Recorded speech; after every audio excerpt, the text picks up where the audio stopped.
It's a very good thing that they called it the God particle. It seems somebody wanted to call it the goddamn particle, so they just put God particle, and that's a very clever ploy, marketing ploy. You must be glad that scientists are becoming market savvy. They've always been, in a subtle way, now they're getting little overt. So, for most people, their idea of science is just the new telephone model that's coming up. The next model of iPhone is their idea of science. All these people who never ever were interested in any kind of physics, now talking about particle physics world over, everybody is talking about particle physics. That's an achievement. Breaking a proton and coming up with a boson, is that an achievement? That needs to be seen. But it's definitely an achievement that suddenly the whole world, at least the educated part of the world, is thinking particle physics. That's an achievement.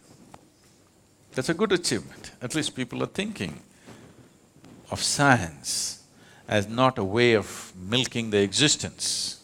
Not entirely, at least a little bit. They're willing to spend $10 billion just to know something. I like that. There is right now no technological use, but they're willing to spend $10 billion and 30 years just to know something. That sounds very spiritual to me. It usually doesn't cost that much, but so, having achieved one thing, having made a social goal, scientifically, what does it mean? In yoga, we see it this way. Existence is like this. There is something called as sthula, sukshma, shunya, shiva. Sthula means the gross existence, physicality is sthula. Everything that you can see, everything that you can sense through five sense organs, everything that you can see, smell, taste, hear and touch is considered sthula. This can be analyzed with your intellect and understood and grasped. And this is always made of, as we know today, of anu or atoms, because it's physical in nature. It's a complete block of… building block of existence is an atom. And if it's made of an atom, once enough number of atoms are there, we can touch it, we can smell it, we can taste it, we can see it if it becomes big enough. Initially in a microscope, after that with our bare eyes, we could see it. But if it goes beyond the perception of the five senses, but still it is physical in nature, we call it sukshma. So when you enter into sukshma, it is still physical, but you're not able to grasp it. Do what you want, you cannot grasp it through five senses, nor can you analyze it through your intellect. That dimension, if you approach it, we call it vishesha jnana or vishesha jnana. That means an extraordinary knowledge. Gyan or jnana means knowledge, vishesha jnana is extraordinary or significant knowledge. So vishesha jnana is referred to as vigyan. The word vigyan is being very loosely used today, but essentially it means this: those dimensions which cannot be perceived through five senses, if you perceive them, that is vigyan. So today, science is entering those spaces. Because never ever is anybody going to see a Higgs boson. They're only going to see its footprint. Even now they only saw the footprint, they did not see a Higgs boson. But because they see the footprint, they believe he is there. Somebody's gone by, they left the footprints, we have not seen the man, but we know it's gone by. We go into the forest, we see the pug marks and we say, okay, there is a tiger. We haven't seen the tiger. In fact, in a tropical forest, it's very difficult to see a tiger. But we will see pug marks here and there. Just like that, they saw the footprint. So they're entering Vishesh Gyan. If you go further, it will become shunya, that means absolute emptiness. There, your intellect will be completely useless.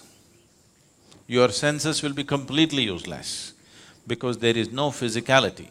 Where there is no physicality, your sense organs and intellect will become absolutely redundant.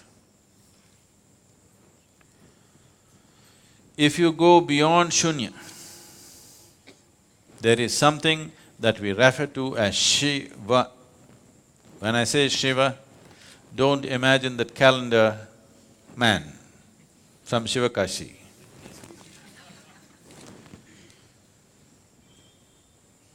Shiva means that which is not. If you touch that which is not, we have always seen, it is not physical in nature. It is not physical in nature means it does not exist, but it is opaque. How can that be? It is not in the realm of your logical mind. Today, modern science believes the whole existence has to oblige to human logic, which is a very limited way of approaching life. The whole existence will not oblige to human logic. You think you can fit the whole existence into your head. No, your head fits into the existence will not fit into your head. Your logic can analyze the physicality of the existence. Once you cross the physical dimension, your logic is completely out of its realm. So, because this is a dialectical culture, the same science has been expressed in story forms. I cannot go into the whole story, it's a long story. But when I told this story to one of the top scientists in the world, when I was speaking to him and I explained this, see, this is how it is, this is the nature of the existence. This is from the yogic lore, but we are always told not to believe the lore till it becomes a reality in your experience. And this is the reality in my experience. If you go like this is what will happen. So when I spoke to this very top-level scientist, who's a Nobel laureate, and I was telling him that this is what it is, there were a group of… Hello? There was a group of them, and when I explained, this is how it is within me, what do you think? They said, Sadhguru, if you can give a mathematical backbone to what you're talking, this is Nobel Prize stuff. Can you give a mathematical background? I said, I'll never bother about the mathematics. It's true for me and it has transformed everything that I am because it's true for me. Everything that I ever was changed simply because I touched this dimension within me. I don't wish to work equations for that. And anyway, Nobel Prize wouldn't mean anything to me, I would be too embarrassed by such things. So, this story, because I will make it so brief, there could be holes in it. If I make it elaborate enough, there'll be no holes in the story, it's a perfect theory. And we have proved it within ourselves that it is true. But you want to build a $10 billion instrument under the ground to prove the same thing, it's up to you. This can be experientially proved within yourself if you are willing to go into the depths of what this is. Because this is made exactly the same way the whole universe is made. If you go deep enough into this and you know how this is made, by inference, you know how everything in the universe is made. By inference. And even now, science is also only inferring. Today modern science has admitted that it's an ever-expanding universe or an endless universe. Rather, ever-expanding is a yogic term, they are calling it an endless universe. If it's an endless universe, trying to travel across the universe and find out the nature of the universe is untenable, isn't it? Simply out of question. The only way you could know the nature of the universe, nature of the creation and the source of creation is by going inward, because whatever you ate in the morning, whether it's a idli or a dosa or a banana, has been transformed into a human being in the last few hours. Nobody else can do this except the source of creation. So if the source of creation is right here, if you want to know anything about creation, isn't it the best place to consult? If you want to know anything about creation, isn't the source of creation the best place to consult? And if you had to go to heaven for this, you could give it up. If it is right here, why don't you consult? Simply because you're too enamored by your own thought. You think you are going to capture the whole universe with your thoughts. It is a foolish way to approach. The only reason why science has survived is because of technology. It keeps throwing out technologies. If no technologies were coming out of science, they were just talking about all the things that they have been talking, people would have beaten them down for the money that they spent. And it's happened in the past, when there were no technologies and people just spoke science, they were beaten down, isn't it? So, science has its value in terms of utility, but science cannot open up the existence for human experience. It will not, it can never do it, because they are going with intellect. Intellect as an instrument works only to dissect. The only way intellect can approach anything is to break it up and see. If you ask a scientist to find out something about this flower, first thing is he will break it up into pieces. I think I should ask a scientist to make me understand one of you. He will talk about dissecting you then. If you break this up, you may know many parts of this. You may know the structure of it, you may know the chemistry of it, but you will not know the beauty of it. You will not know the completeness of it, because the flower is an expression of a plant finding its fulfillment. It is the highest thing for the plant. For its life, this is the highest happening. It's the flowering of that life. You will not know that. You will not see the hand of the Creator in this if you break it up. But as a whole, if you are willing to pay attention, absolute attention, if in your approach you make this flower more important than yourself and keep your focus on it, you will see the whole universe in this. If you break it up, you will have petals, you will have other parts of the flower, and you will come to vulgar conclusions, and then you will learn how to make use of it. So right now, unfortunately, our approach, what we call as science, has become like this: how to use everything in the universe for our benefit. If you see a tree, in America they call it wood.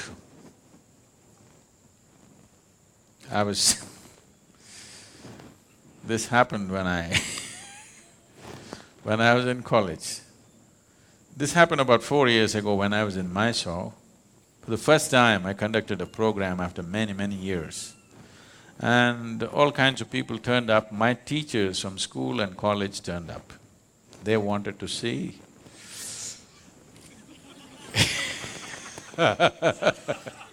what has happened to me.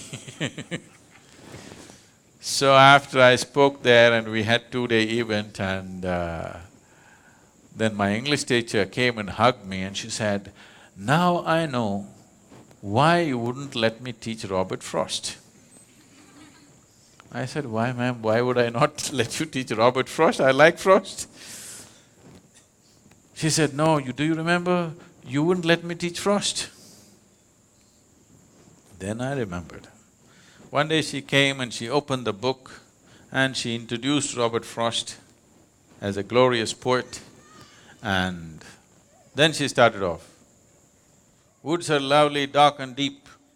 I said, "Stop." I said, "A man who calls a tree a wood, I don't want to listen to him." She said, "No, Robert Frost is a great poet." I said, "I don't care how great he is. A man who calls a tree a wood, I will not listen to him." I didn't let her teach. I didn't let her teach Frost. So after many years, she comes up to me and she says, "Now I know why you wouldn't let." So, if a tiger comes here now, from the mountains, I mean, if you come from Sri Lanka, that's different. If a tiger comes down from the mountain, looks at you, he will think, "Wow, dinner." So you look at a tree and you think, "Wood." It's all right for a tiger to do that, because that's all he knows. But it's not all right for you to do that, isn't it? But right now, that is all science has become. Anything we see, how to make use of it. Anything we see, how to make use of it. Even an invisible atom, we won't leave. Even the goddamn boson. Already people are talking about in how many ways it could be used. We could make a boson bomb. You understand? If we make a boson bomb, all of you will just vanish. We don't even have to deal with your dead bodies. Yes, because you'll cease to exist, just like the boson. Instead of shooting you dead or burning you to death, if we make all the protons in your body collide with each other, you'll just vanish. You want the technology? But they will tell you, no, there could be medical uses to it. We could do this, we could do that. Yes, I know all that. But just the idea, it doesn't matter what, you cannot look at anything without thinking, in what way can I make use of it, is a very crass way to exist. With this level of existence, you will have everything and you will have nothing. This is modern life. People have everything like never before, and they got nothing in their lives. Nothing that you can call of any worth. People who have everything and cannot feel life in any significant way, when they die or when the moment of death comes, they will see that they spent these whatever number of years without living a moment, because what can I get is a sure way not to live, because from what you get you can only make a living. It's only by what you give that you make a life. So giving does not mean money or something else or something else. It is just that this moment, if you look at this tree, how totally you can give yourself to this tree, that is how intensely you know life. If you sit here and calculate, what can I get out of this tree, you will completely miss life. Completely. Life will evade you. So, this kind of science which denies you life should be restricted, if you ask me. I know I'm going to be hugely unpopular because somebody is going to Twitter and say, Sadhguru says science should be curtailed. It's all right. I'm telling you, a science which is driven just by what can I get out of it needs to be controlled a bit. Otherwise, human beings will have everything and they'll have nothing. When that is your experience, then you will destroy everything. Today, the planet is not being destroyed because of something else. It is just unbridled use of technology, isn't it? It could have been used for our well-being, but it's working against us because we have not worked the other dimensions of life. We're just going with this, what can I get, what can I get? If you go with this, there'll be no planet left after some time. But even if the planet is left, suppose we rope in another 10 planets, still it will not be enough. We will still have nothing, we'll have everything. This is my experience. Science should have been just a quest to know, not to exploit the creation. It is just a longing to know. Human longing to know wants to find expression in every possible way. Physical sciences is one of the ways, perfectly fine. But once it starts serving the masters who sponsor it, then if businesses sponsor it, they're looking for profit from it. If nations sponsor it, they're looking how to make more powerful weapons out of it all the time. You must understand this. The cutting-edge science always first becomes cutting-edge military technology. Only after that it comes down to other uses. How many lives has it taken?